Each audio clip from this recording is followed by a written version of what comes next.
கண்டோமையா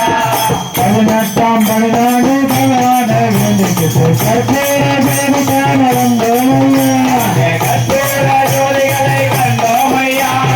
18ஆம் பணிநாடு பகவான வேண்டிக்கு கற்பூர தேவதான வந்தோமையா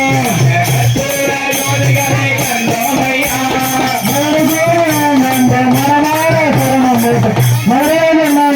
மனமாற தருணம் மணிகண்டா என் பெருமை